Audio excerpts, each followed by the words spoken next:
ప్రజాస్వామ్యంలో ఏదైనా కూడా ప్రజలకు మంచి చేసి ప్రజల గుండెల్లో స్థానం సంపాదించుకుని ప్రజల దగ్గరికి వెళ్ళి పలాని మంచి చేశాం కాబట్టి మాకు ఓటు వేయండి అని అడిగే పరిస్థితులు ఉండాలి తప్పనిచ్చి ఈ మాదిరిగా దౌర్జన్యాలు చేసి ఈ మాదిరిగా అన్యాయమైన కేసులు బిగించి ఈ మాదిరిగా ఆస్తులు ధ్వంసం చేసి ఈ మాదిరిగా ఫియర్ సైకోసిస్ క్రియేట్ చేస్తూ రాజకీయాలు చేస్తే మాత్రం అది ఏ రోజు కూడా నిలబడే రాజకీయం కాదు. తాత్కాలిక మేలేదైనా జరుగుతుందేమో తప్పనిచ్చి తర్వాత ఓటు వేసేటప్పుడు మాత్రం ప్రజలు ఇవన్నీ కూడా ఖచ్చితంగా గుర్తుపెట్టుకొని లెక్క జమ చేసి చంద్రబాబు నాయుడు గారికి గట్టిగా బుద్ధి చెప్పే పరిస్థితులు రోజులు కూడా తొందరలోనే ఉన్నాయని కూడా ఈ సందర్భంగా చంద్రబాబు నాయుడు గారిలో మార్పు రావాలని సందర్భంగా కూడా తెలియజేస్తా ఉన్నా. నిజంగా ఇదే విషయానికి వస్తే ప్రజలు ఎందుకు నీకు ఓటేశారు చంద్రబాబు నాయుడు గారు అని చెప్పి ఫస్ట్ చంద్రబాబు నాయుడు ఆలోచన చేయాలి. ఒకవైపున వైఎస్ఆర్ కాంగ్రెస్ పార్టీ ప్రజల్లో వ్యతిరేకత వల్ల ఓడిపోలేదు, ప్రజలకు మంచి చేసి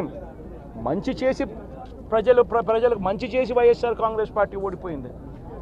ఎందుకు ఓడిపోయింది అని అంటే చంద్రబాబు నాయుడు చేసిన మోసపూరిత హామీలకు ప్రజలు కాస్తో కూస్తో కొద్దిగా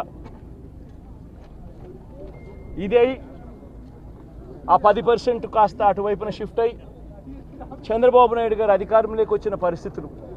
మరి చంద్రబాబు నాయుడు అధికారంలోకి వచ్చిన తర్వాత ఈరోజు రైతులకు తాను ఇస్తానన్న రైతు భరోసా 20,000 రూపాయలు ప్రతి రైతన్నకి ఇస్తానన్నాడు. వ్యవసాయం స్టార్ట్ అయింది, ఖరీఫ్ మొదలైంది, పంటలు వేగంగా వేస్తూ ఉన్నారు రైతన్నలు.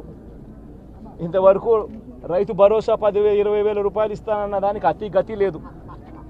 బడులు మొదలయ్యాయి. అమ్మఒడి కింద జగన్ 15,000 ఇస్తాను అని అంటే కాదు చంద్రబాబు నాయుడు వస్తే ఎంతమంది పిల్లలు ఉంటే అంతమందికి ఇస్తాడు, ప్రతి ఒక్కరికి 15,000 ఇస్తాడు అని చెప్పారు. రాష్ట్రంలో 1 కోటి మందికి పైగా బడియీడు పిల్లలు ఉన్నారు. బడులు స్టార్ట్ అయ్యాయి. ఆ ప్రతి తల్లి కూడా అడుగుతూ ఉంది, తల్లికి వందనం అని పేరు పెట్టావు, అమ్మఒడి అనే పథకాన్ని పేరు మార్చావు, మరి ఆ డబ్బులు ఏమైనాయని చెప్పి గవర్నెన్స్ మీద కాస్త ధ్యాస పెట్టి ఆ తల్లులకి ఇచ్చే డబ్బులు ఇచ్చే కార్యక్రమం చూడండి. రైతులకు ఇచ్చే రైతు భరోసా 20,000 ఇస్తామన్నారు, ఇచ్చే కార్యక్రమం చూడండి. ప్రతి అక్క చెల్లెమ్మకు 18 ఏళ్ళు పైబడిన ప్రతి అక్క చెల్లెమ్మకు ప్రతి ఒక్కరికి 1,500 రూపాయలు ఇస్తామని చెప్పారు. అంటే సంవత్సరానికి 18,000 రూపాయలు. రాష్ట్రంలో 4,12,00,000 మంది ఓటర్లు ఉండరని చెప్పి మొన్నలే లెక్కలు తేలాయి. అందులో దాదాపుగా 2,10,00,000 మంది మహిళా ఓటర్లే. అంటే అందరూ 18 సంవత్సరాలు నిండిన మహిళా ఓటర్లే. మరి 2,10,00,000 మంది ఈ మహిళా ఓటర్లందరూ కూడా 18 ఏళ్ళు నిండిన ఈ మహిళా ఓటర్లందరూ కూడా వీళ్ళందరూ కూడా ఈరోజు అడుగుతూ ఉన్నారు, 1,500 రూపాయలు ప్రతి నెల ఇస్తానన్నావు, ఏమైంది ఈ 1,500 రూపాయలు ఇచ్చే కార్యక్రమాలు అని చెప్పి అడుగుతూ ఉన్నారు. వాటి మీద ధ్యాస పెట్టే కార్యక్రమం చంద్రబాబు నాయుడు చేయాలి.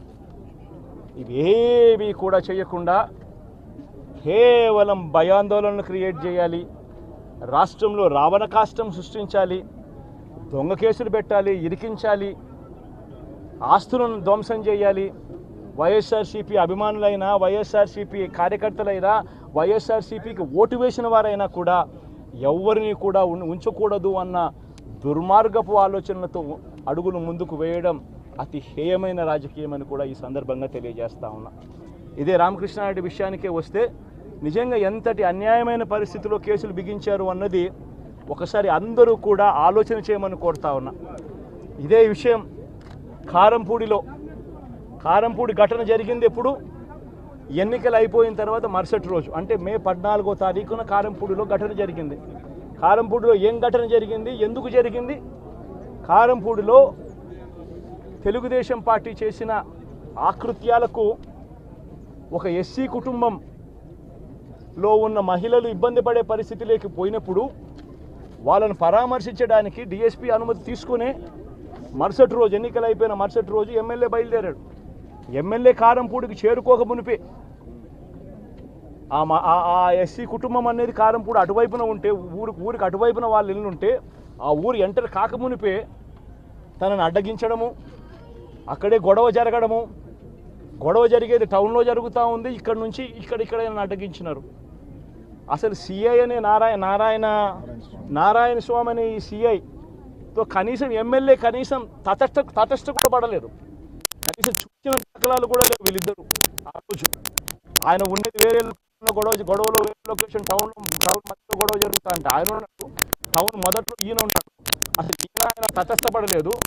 ఆయన మీద ఆ గొడవ జరిగేటప్పుడు రాళ్ళు ఇటువైపు నుంచి అటువైపు నుంచి పడ్డాయి. చిన్న రాయి తగ్గించచ్చేమో బహుశా అని, చిన్న రాయి కాబట్టి అసలు ఆయన మరుసటి రోజు ఆయన అదే రోజు మెడికల్ లీగల్ కేసు కూడా పెట్టాల.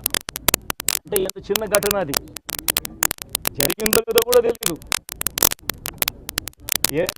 మే 14 జరిగితే 9 రోజుల తర్వాత అంటే మే 23వ తారీఖున ఆయనకి ఏదో జరిగిందన్నట్టుగా సిఐ హత్యాయతనం కేసు పెట్టడం జరుగుతూ ఉంది రామకృష్ణ.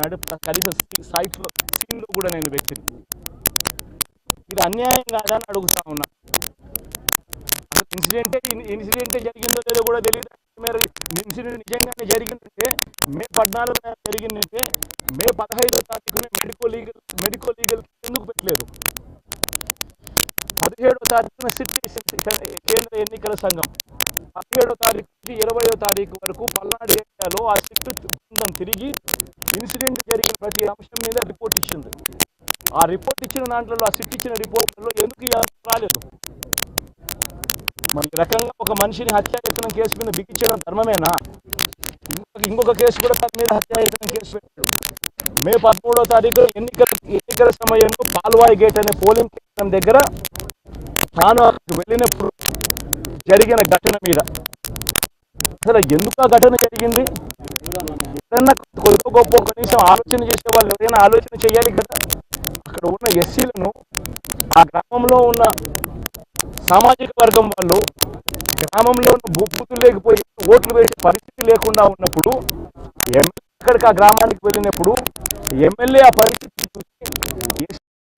ఎస్పీకి 4 సార్లు 5 సార్లు 10 సార్లు ఫోన్ చేసినా కూడా ఎస్పీ రాని పరిస్థితిలో ఉన్నప్పుడు, కనీసం సిఐని ఎస్ఐని కూడా పంపించిన పరిస్థితిలో ఉన్నప్పుడు, అటువంటి బూతులో సెన్సిటివ్ బూతులో కేవలం ఒకే ఒక్క హోంగార్డును పెట్టి బూతులు నడుపుతా ఉన్నారు. అటువంటి పరిస్థితిలో అన్యాయం జరుగుతూ ఉందని చెప్పడం కోసం, అన్యాయం జరుగుతూ ఉన్న వాళ్ళ పక్షాన్ని నిలబడడం కోసం ఎమ్మెల్యే లోపలికి పోయి ఈవీఎంను పగలగొట్టే కార్యక్రమం జరిగింది. ఎందుకు ఈవీఎంలో నిజంగానే ఎమ్మెల్యేనే రిగ్గింగ్ చేసుకుంటా ఉంటే ఎమ్మెల్యేకి అక్కడ